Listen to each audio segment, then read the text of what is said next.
ಕುತೂಹಲ ಖಂಡಿತ ಇದ್ದೇ ಇದೆ ಅಲ್ವಾ ರೀ. ಯಾಕಂದ್ರೆ ನಿಜಕ್ಕೂ ಕೂಡ ಡಿಕೆಶಿ ಲಿಸ್ಟ್ ಮತ್ತು ಸಿದ್ದು ಲಿಸ್ಟ್ ಹೈಕಮಾಂಡ್ ನಾಯಕರ ಕೈ ಸೇರಿರೋದ್ರಿಂದ ಅಂತಿಮವಾಗಿ ಆ ಲಿಸ್ಟ್ ಅನ್ನ ಫೈನಲ್ ಮಾಡಬೇಕು ಅಂತಂದಾಗ ಅದು ದೊಡ್ಡ ಸವಾಲು. ಹೇಗೆ ಟ್ಯಾಕಲ್ ಮಾಡುತ್ತೆ ಹೈಕಮಾಂಡ್ ಅನ್ನುವಂಥದ್ದು ಕುತೂಹಲ ಕಡಿಮೆ ಮಾಡಿಕೊಡ್ತಾ ಇದೆ. ಹಾಗಾದ್ರೆ ನಾವು ಮೊದಲಿಗೆ ಡಿ.ಕೆ. ಶಿವಕುಮಾರ್, ಮುಖ್ಯಮಂತ್ರಿ ಡಿ.ಕೆ. ಶಿವಕುಮಾರ್ ಅವರು ಹೈಕಮಾಂಡ್ ನಾಯಕರಿಗೆ ತಲುಪಿಸಿರುವಂತಹ ಲಿಸ್ಟ್ ಇದೆಯಲ್ಲ, ಆ ಲಿಸ್ಟಲ್ಲಿರುವಂತಹ ಹೆಸರುಗಳು ಯಾವ್ಯಾವುದು? ಸಹಜವಾಗಿಯೇ ಡಿ.ಕೆ.ಶಿ ಆಪ್ತ ಬಳಗದಲ್ಲಿರುವಂಥವರೇ ಆ ಲಿಸ್ಟ್ನಲ್ಲಿ ಇರ್ತಾರೆ. ಹಾಗಾದ್ರೆ ಯಾರ ಹೆಸರು ಇದೆ ನೋಡ್ತಾ ಹೋಗೋಣ. ರಾಮನಗರದಿಂದ ಮಾಗಡಿ ಬಾಲಕೃಷ್ಣ, ಮಾಗಡಿ ಕ್ಷೇತ್ರದ ಶಾಸಕರು ಇವರು. ಇನ್ನು ಚಲುವರಾಯಸ್ವಾಮಿ, ನಾಗಮಂಗಲ ಕ್ಷೇತ್ರದ ಶಾಸಕರು. ಹಾಗೆ ನಾರಾಯಣ ಸ್ವಾಮಿ ಮಂಡ್ಯದಿಂದ, ಆನೇಕಲ್ಲು ಶಿವಣ್ಣ ಕೂಡ ಬೆಂಗಳೂರಿನಿಂದ ಇದ್ದಾರೆ ಡಿ.ಕೆ ಲಿಸ್ಟ್ನಲ್ಲಿ. ಇನ್ನು ಶರತ್ ಬಚ್ಚೇಗೌಡ ಕೂಡ ಹೊಸಕೋಟೆ ಕ್ಷೇತ್ರದ ಶಾಸಕರು, ಬೆಂಗಳೂರು ಗ್ರಾಮಾಂತರ ಜಿಲ್ಲೆ ಶರತ್ ಬಚ್ಚೇಗೌಡ ಲಿಸ್ಟ್ನಲ್ಲಿದ್ದಾರೆ. ಮತ್ತೆ ಪ್ರಮುಖವಾಗಿ ಬಾಗೇಪಲ್ಲಿ ಸುಬ್ಬಾರೆಡ್ಡಿ ಬಾಗೇಪಲ್ಲಿ ಕ್ಷೇತ್ರದ ಶಾಸಕರು, ಅವರು ಕೂಡ ಲಿಸ್ಟ್ನಲ್ಲಿ, ಡಿ.ಕೆ.ಶಿ ಲಿಸ್ಟ್ನಲ್ಲಿ ಇರುವಂತವರು. ಇನ್ನು ಹಾವೇರಿಯಲ್ಲಿ ರುದ್ರಪ್ಪ ಲಮಾಣಿ ಹಾಗೆ ಸಲೀಂ ಅಹಮದ್ ಕೂಡ ಡಿ.ಕೆ ಲಿಸ್ಟ್ನಲ್ಲಿ ಇದ್ದಾರೆ. ಇನ್ನು ಪ್ರಮುಖವಾಗಿ ಹ್ಯಾರಿಸ್ ಬೆಂಗಳೂರು, ನೋಡಿ ಹ್ಯಾರಿಸ್ ಕೂಡ ಲಿಸ್ಟ್ನಲ್ಲಿ ಇರುವಂಥದ್ದು, ಡಿ.ಕೆ ಲಿಸ್ಟ್ನಲ್ಲಿ. ಇನ್ನು ನಯನಾ ಮೋಟಮ್ಮ ಹಾಗೂ ಎಸ್ ಮಲ್ಲಿಕಾರ್ಜುನ್, ನಯನಾ ಮೋಟಮ್ಮ ಚಿಕ್ಕಮಗಳೂರು, ದಾವಣಗೆರೆಯಿಂದ ಎಸ್ ಮಲ್ಲಿಕಾರ್ಜುನ್ ಡಿ.ಕೆ.ಶಿ ಲಿಸ್ಟ್ನಲ್ಲಿದ್ದಾರೆ. ಹಾಗೆ ಚಿಕ್ಕಮಗಳೂರಿಂದ ಶಾಂತನಗೌಡ, ಹಾಗೆ ಲಕ್ಷ್ಮಣ್ ಸವದಿ ಬೆಳಗಾವಿಯಿಂದ ಡಿ.ಕೆ ಲಿಸ್ಟ್ನಲ್ಲಿ ಇರುವಂತದ್ದು. ಹಾಗೆಯೇ ವಿಜಯಪುರ ಜಿಲ್ಲೆಯಿಂದ ಯಶವಂತರಾಯಗೌಡ ಪಾಟೀಲ್ ಮತ್ತು ಗದಗ ಜಿಲ್ಲೆಯಿಂದ ಜೆ.ಎಸ್ ಪಾಟೀಲ್ ಇಬ್ರು ಕೂಡ ಡಿ.ಕೆ.ಶಿ ಲಿಸ್ಟ್ನಲ್ಲಿ ಇರುವಂತಹ ಸಚಿವ ಸ್ಥಾನಾಕಾಂಕ್ಷಿಗಳು. ಇನ್ನು ರಾಮನಗರದಿಂದ ಮಾಗಡಿ ಬಾಲಕೃಷ್ಣ ಕೂಡ ಡಿ.ಕೆ ಲಿಸ್ಟ್ನಲ್ಲಿ ಇರುವಂತದ್ದು. ಚಲುವರಾಯಸ್ವಾಮಿ ಕೂಡ ಇದ್ದಾರೆ ಲಿಸ್ಟಲ್ಲಿ. ಹೌದು. ಇನ್ನು ಮಂಡ್ಯದಿಂದ ನರೇಂದ್ರ ಸ್ವಾಮಿ, ಶರತ್ ಬಚ್ಚೇಗೌಡ ಬೆಂಗಳೂರು ಗ್ರಾಮಾಂತರದಿಂದ, ಆದರೆ ಬಾಗೇಪಲ್ಲಿ ಸುಬ್ಬಾರೆಡ್ಡಿ ಚಿಕ್ಕಬಳ್ಳಾಪುರ ಜಿಲ್ಲೆ. ಸೊ ಆ ಭಾಗದವರು ಡಿ.ಕೆ.ಶಿ ಲಿಸ್ಟ್ನಲ್ಲಿ ಇರುವಂತಹ ಸಂಭಾವ್ಯ ಸಚಿವರು.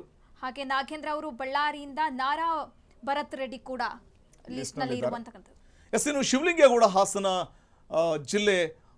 ಜಿಲ್ಲೆಯ ಅರಸೀಕೆರೆ ಕ್ಷೇತ್ರದ ಶಾಸಕರು ಶಿವಲಿಂಗೇಗೌಡ, ಅವರು ಕೂಡ ಲಿಸ್ಟ್ನಲ್ಲಿದ್ದಾರೆ. ಇನ್ನು ಹಾವೇರಿಯಿಂದ ರುದ್ರಪ್ಪ ಲಮಾಣಿ, ಬೆಂಗಳೂರು ಹ್ಯಾರಿಸ್, ಚಿಕ್ಕಮಗಳೂರಿನಿಂದ ಆರತಿ ಕೃಷ್ಣ ಕೂಡ ಲಿಸ್ಟ್ನಲ್ಲಿ ಇರುವಂಥವರು, ಡಿ.ಕೆ.ಶಿ ಲಿಸ್ಟ್ನಲ್ಲಿ ಇರುವಂಥವರು. ಡಿ.ಕೆ.ಶಿ ತೆಗೆದುಕೊಂಡು ಹೋಗಿರುವಂತಹ ಒಂದು ಪಟ್ಟಿಯಲ್ಲಿ ಇರುವಂತಹ ಹೆಸರುಗಳು ಆಲ್ಮೋಸ್ಟ್ ಡಿ.ಕೆ. ಶಿವಕುಮಾರ್ ಅವರ ಆಪ್ತ ಬಳಗದಲ್ಲಿ ಗುರುತಿಸಿಕೊಂಡಂಥವರು ಹೆಚ್ಚಾಗಿ ನಾವಿಲ್ಲಿ ಕಾಣಬಹುದಾಗಿದೆ.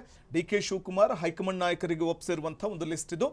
ನಾವು ಗಮನಿಸ್ತಾ ಹೋಗ್ಬೋದು. ಯಶವಂತರಾಯಗೌಡ ಪಾಟೀಲ್ ವಿಜಯಪುರ ಜಿಲ್ಲೆ, ಜೆ.ಎಸ್ ಪಾಟೀಲ್ ಗದಗ ಜಿಲ್ಲೆಯ ಸಂಭಾವ್ಯ ಸಚಿವರು ಅಥವಾ ಸಚಿವ ಸ್ಥಾನಾಕಾಂಕ್ಷಿಗಳು, ಅವರ ಒಂದು ಹೆಸರು ಕೂಡ ಡಿ.ಕೆ.ಶಿ ಲಿಸ್ಟ್ನಲ್ಲಿದೆ. ಹಾಗೆ ರಾಮನಗರದಿಂದ ಮಾಗಡಿ ಬಾಲಕೃಷ್ಣ ಹಾಗೆ ಚಲುವರಾಯಸ್ವಾಮಿ ಅವರು ಕೂಡ ಲಿಸ್ಟ್ನಲ್ಲಿ ಇರುವಂತದ್ದು, ಡಿ.ಕೆ ಲಿಸ್ಟ್ನಲ್ಲಿ. ಹಾಗೆ ನರೇಂದ್ರ ಸ್ವಾಮಿ ಮಂಡ್ಯದಿಂದ, ಆನೇಕಲ್ ಶಿವಣ್ಣ ಕೂಡ ಬೆಂಗಳೂರಿನಿಂದ ಲಿಸ್ಟ್ನಲ್ಲಿ. ಇಷ್ಟು ಜನರು ಡಿ.ಕೆ ಲಿಸ್ಟ್ನಲ್ಲಿ ಕಾಣಿಸ್ಕೊಳ್ತಾ ಇರುವಂತದ್ದು. ಸರ್, ಇನ್ನೊಂದೇನಂದ್ರೆ ನಿನ್ನೆ ಹೈಕಮಾಂಡ್ ಮಟ್ಟದಲ್ಲಿ ಅಂದ್ರೆ ವರಿಷ್ಠರ ಭೇಟಿಯಾಗಿ ಚರ್ಚೆ ಆಗಿಲ್ಲಂದ್ರೂ ಕೂಡ ಡಿ.ಕೆ.ಶಿ ಸಿದ್ದು ಅವರು ಪ್ರತ್ಯೇಕವಾಗಿ ಸಭೆ ನಡೆಸಿ ಡಿನ್ನರ್ ಮೀಟಿಂಗ್ ಮಾಡಿದ್ದಾರೆ ಅವರವರ ಆಪ್ತ ಬಳಗದ ಜೊತೆ. ಎಸ್, ಅದು ಖಂಡಿತವಾಗ್ಲು. ಯಾಕೆಂದ್ರೆ ಎಲ್ಲರನ್ನು ವಿಶ್ವಾಸಕ್ಕೆ ತೆಗೆದುಕೊಳ್ಬೇಕು ಅನ್ನುವಂಥದ್ದು ಒಂದು ವಿಚಾರ ಇದ್ದೇ ಇರುತ್ತೆ. ಮತ್ತೆ ಈ ಕುತೂಹಲ ಇದೆಯಲ್ಲ, ಸಚಿವ ಸ್ಥಾನಾಕಾಂಕ್ಷಿಗಳ ಒಂದು ದಂಡಿರೋದ್ರಿಂದಾಗಿ ಎಲ್ಲರೂ ಕೂಡ ಅವರವರ ನಾಯಕರ ಮೇಲೆ ಒತ್ತಡ ಹೇರಿ ಹೇಗಾದ್ರೂ ಮಾಡಿ ಸಚಿವ ಸ್ಥಾನ ಗಿಟ್ಟಿಸ್ಕೊಳ್ಬೇಕು ಅನ್ನುವಂಥ ಲೆಕ್ಕಾಚಾರದಲ್ಲಿರ್ತಾರೆ. ಇದಲ್ಲದೆ ಹೈಕಮಾಂಡ್ಗೂ ಕೂಡ, ಹೈಕಮಾಂಡ್ ನಾಯಕರನ್ನು ಭೇಟಿ ಮಾಡಿ ಅವ್ರ ಮೇಲೆ ಒತ್ತಡ ಹೇರಿ ಹೇಗಾದ್ರೂ ಮಾಡಿ ಸಚಿವ ಸ್ಥಾನ ಗಿಟ್ಟಿಸ್ಕೊಳ್ಬೇಕು ಅನ್ನುವಂಥ ಲೆಕ್ಕಾಚಾರದಲ್ಲಿ ಇರೋದು ಸ್ಪಷ್ಟವಾಗಿ ಕಂಡು ಬರ್ತಾ ಇದೆ. ಡಿ.ಕೆ. ಶಿವಕುಮಾರ್ ಅವರ ಈ ಲಿಸ್ಟ್ ನಾವು ನೋಡ್ತಾ ಹೋದಾಗ ಡಿ.ಕೆ. ಶಿವಕುಮಾರ್ ತಮ್ಮ ಆಪ್ತ ಬಳಗದವರು ಮತ್ತು ಅವರಿಗೆ ಹೆಚ್ಚಿನ ಒಂದು ಆದ್ಯತೆ ಕೊಡಬೇಕು ಅನ್ನುವಂಥ ಒಂದು ಲೆಕ್ಕಾಚಾರದಲ್ಲೇ ಇರುವಂಥದ್ದು ಡಿ.ಕೆ. ಶಿವಕುಮಾರ್ ಅವರ ಲಿಸ್ಟ್ ಇದು. ಅಂದರೆ ನೋಡಿ, ಇನ್ನೂ ಸರಿ ನಾವು ಇದನ್ನ ಮೆಲುಕು ಹಾಕ್ತಾ ಹೋಗೋಣ. ಮಾಗಡಿ ಕ್ಷೇತ್ರದ ಶಾಸಕರಾದ ಕಾಂಗ್ರೆಸ್ ಶಾಸಕ ಬಾಲಕೃಷ್ಣ, ಎಚ್.ಸಿ. ಬಾಲಕೃಷ್ಣ, ಮಾಗಡಿ ಕ್ಷೇತ್ರದ ಶಾಸಕರು, ಅವರು ಡಿ.ಕೆ.ಶಿ ಲಿಸ್ಟ್ನಲ್ಲಿ ಇರುವಂಥವರು. ಹಾಗೆ ಚಲುವರಾಯಸ್ವಾಮಿ ಅವರು ಕೂಡ ಮಂಡ್ಯ ಜಿಲ್ಲೆ ನಾಗಮಂಗಲದ ಕ್ಷೇತ್ರದ ಶಾಸಕರು, ಅವರು ಕೂಡ ಡಿ.ಕೆ ಲಿಸ್ಟ್ನಲ್ಲಿ ಇರುವಂತಕ್ಕದ್ದು. ಎಸ್, ಇನ್ನು ಪಿ.ಎಂ. ನರೇಂದ್ರ ಸ್ವಾಮಿ ಮಂಡ್ಯ ಜಿಲ್ಲೆ ಮಳವಳ್ಳಿ ಕ್ಷೇತ್ರದ ಕಾಂಗ್ರೆಸ್ ಶಾಸಕರು. ಹಾಗೆಯೇ ಶಿವಣ್ಣ, ಅಥವಾ ಅವರಿಗೆ ಒಂದು ನರೇಂದ್ರ ಸ್ವಾಮಿಗೆ ಸಿಗಬಹುದು ಅಥವಾ ಆನೇಕಲ್ ಶಿವಣ್ಣ ಅವರಿಗೆ ಸಿಗಬಹುದು, ಕಾದ್ ನೋಡಬೇಕು. ಆದರೆ ಡಿ.ಕೆ.ಶಿ ಲಿಸ್ಟ್ನಲ್ಲಿ ಇರುವಂಥದ್ದು ನರೇಂದ್ರ ಸ್ವಾಮಿ ಮತ್ತೆ ಆನೇಕಲ್ ಶಿವಣ್ಣ, ಇವರಿಬ್ಬರ ಹೆಸರು ಕೂಡ ಡಿ.ಕೆ.ಶಿ ಲಿಸ್ಟ್ನಲ್ಲಿ ಇದೆಯಂತೆ. ಹಾಗೆ ಶರತ್ ಬಚ್ಚೇಗೌಡ ಹೊಸಕೋಟೆ ಕ್ಷೇತ್ರದಿಂದ, ಅವರು ಕೂಡ ಅಲ್ಲಿನ ಶಾಸಕರು. ಹಾಗೆ ಡಿ.ಕೆ ಲಿಸ್ಟ್ನಲ್ಲೂ ಕೂಡ ಅವರು ಇರುವಂತಕ್ಕದ್ದು. ಇನ್ನು ಎನ್.ಎಸ್ ಸುಬ್ಬಾರೆಡ್ಡಿ ಕೂಡ, ಅವರು ಬಾಗೇಪಲ್ಲಿಯಿಂದ, ಅವರು ಕೂಡ ಡಿ.ಕೆ ಲಿಸ್ಟ್ನಲ್ಲಿ ಇದ್ದಾರೆ, ಬಾಗೇಪಲ್ಲಿ ಕ್ಷೇತ್ರದ ಶಾಸಕರು. ಹೌದು. ಇನ್ನು ಬಿ ನಾಗೇಂದ್ರ ಮತ್ತು ನಾರಾ ಭರತ್ ರೆಡ್ಡಿ, ಬಳ್ಳಾರಿ ಗ್ರಾಮಾಂತರ ಕ್ಷೇತ್ರದ ಕಾಂಗ್ರೆಸ್ ಶಾಸಕ ಬಿ ನಾಗೇಂದ್ರ, ಅವರು ಲಿಸ್ಟ್ನಲ್ಲಿದ್ದಾರೆ.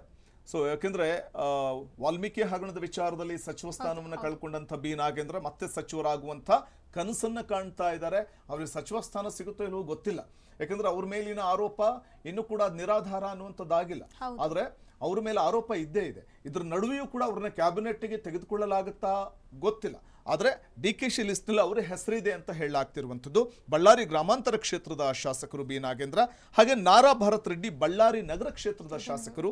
ಬಹುತೇಕ ಈ ಹೊಸ ಮುಖಗಳಿಗೆ ಆದ್ಯತೆ ಕೊಡಬೇಕು ಅನ್ನುವಂಥ ಕಾರಣಕ್ಕೆ ಏನಾದರೂ DK ಶಿವಕುಮಾರ್ ಸಂಕಲ್ಪ ಮಾಡಿದ್ರೆ ಅಥವಾ ಹೈಕಮಾಂಡ್ ನಾಯಕರು ಸಂಕಲ್ಪ ಮಾಡಿದ್ರೆ ನಾರಾ ಭರತ್ ರೆಡ್ಡಿಗೆ ಅವಕಾಶ ಸಿಗೋ ಸಾಧ್ಯತೆ ಇದೆ. DKC ತೆಗೆದುಕೊಂಡು ಹೋಗಿರುವಂತಹ ಒಂದು ಲಿಸ್ಟ್ನಲ್ಲಿ ನಾರಾ ಭರತ್ ರೆಡ್ಡಿಗೆ ಹೈಕಮಾಂಡ್ ನಾಯಕರು ಓಕೆ ಕೊಡೋ ಸಾಧ್ಯತೆ ಇದೆ. ಹಾಗೆ KM ಶಿವಲಿಂಗೇಗೌಡ ಅರಸೀಕೆರೆ ಕ್ಷೇತ್ರದ ಶಾಸಕರು, ಅವರು ಕೂಡ DK ಲಿಸ್ಟ್ನಲ್ಲಿದ್ದಾರೆ. ಹಾಗೆ ಶ್ರೀನಿವಾಸ್ ಮಾನೆ ಹಾನಗಲ್ ಕ್ಷೇತ್ರದ ಶಾಸಕರು, ಅವರು ಕೂಡ DK ಲಿಸ್ಟ್ನಲ್ಲಿ ಇರುವಂತದ್ದು. ಇನ್ನು ರುದ್ರಪ್ಪ ಲವಾಣಿ ಬ್ಯಾಡಗಿ ಕ್ಷೇತ್ರದ ಶಾಸಕರು, ಅವರು ಕೂಡ DK ಲಿಸ್ಟ್ನಲ್ಲಿ. ನೋಡಿ, ಇಲ್ಲಿ ಶಿವಲಿಂಗೇಗೌಡರು ಹಾಸನ ಜಿಲ್ಲೆ ಅರಸೀಕೆರೆ ಕ್ಷೇತ್ರದ ಶಾಸಕರು. ಅವರು ಕಾಂಗ್ರೆಸ್ಗೆ ಅವರನ್ನ ಕರೆತಂದಂತಹ ಸಂದರ್ಭದಲ್ಲಿ, ಯಾಕಂದ್ರೆ ಅವರು ಮೊನ್ನೆ ಹೇಳ್ತಾ ಇದ್ರು, ಕಾಂಗ್ರೆಸ್ಗೆ ಕರೆತಂದಂತಹ ಸಂದರ್ಭದಲ್ಲಿ ಮುಂದೆ ನಮ್ಮ ಸರ್ಕಾರ ಬಂದಾಗ ಮಂತ್ರಿ ಮಾಡ್ತೀನಪ್ಪ ಅಂತ ಭರವಸೆ ಕೊಟ್ಟಿದ್ರಂತೆ ಸಿದ್ದರಾಮಯ್ಯನವರು, DKC ಎಲ್ಲ. ಹಾಗಾಗಿ ಅವರು ಹೇಳ್ತಾ ಇದ್ರು, ನಾನು ಸಚಿವ ಸ್ಥಾನದ ನಿರೀಕ್ಷೆ ಇಟ್ಕೊಂಡಿದ್ದೀನಪ್ಪ, ಕೊಟ್ರೆ ಸಂತೋಷ ಅಂತ ಹೇಳ್ತಾರೆ. ಮತ್ತು ಇನ್ನೊಂದು ಹೇಳ್ತಾರೆ, ಹಾಸನ ಜಿಲ್ಲೆಯಲ್ಲಿ ಕಾಂಗ್ರೆಸ್ನ ನಾನೊಬ್ಬನೇ ಶಾಸಕ ಇದ್ದೀನಿ, ಹಾಗಾಗಿ ನನಗೆ ಕೊಟ್ಟರೆ ಇಲ್ಲಿ ಪಕ್ಷವನ್ನು ಸಂಘಟನೆ ಮಾಡಲಿಕ್ಕೆ, ಬಲವರ್ಧನೆ ಮಾಡಲಿಕ್ಕೆ ಅನುಕೂಲವಾಗುತ್ತೆ, ಹಾಗಾಗಿ ನನಗೆ ಕೊಡಿ ಅಂತ ನಾನು ಕೂಡ ಕೇಳಿದ್ದುಂಟು. ನಾನು ಕಾಂಗ್ರೆಸ್ ಬರುವಾಗಲೂ ಕೂಡ ನನ್ನ ಬಳಿ ಈ ಒಂದು ಭರವಸೆಯನ್ನು ಕೊಟ್ಟಿದ್ದುಂಟು ನಾಯಕರುಗಳು. ಹಾಗಾಗಿ ಈ ಬಾರಿ ಖಂಡಿತವಾಗ್ಲೂ ನನಗೆ ಅವಕಾಶ ಸಿಗುತ್ತೆ ಅನ್ನುವಂಥ ಒಂದು ಲೆಕ್ಕಾಚಾರ, ಒಂದು ನಿರೀಕ್ಷೆಯನ್ನು ಶಿವಲಿಂಗೇಗೌಡರು ಇಟ್ಕೊಂಡಿದ್ದಾರೆ.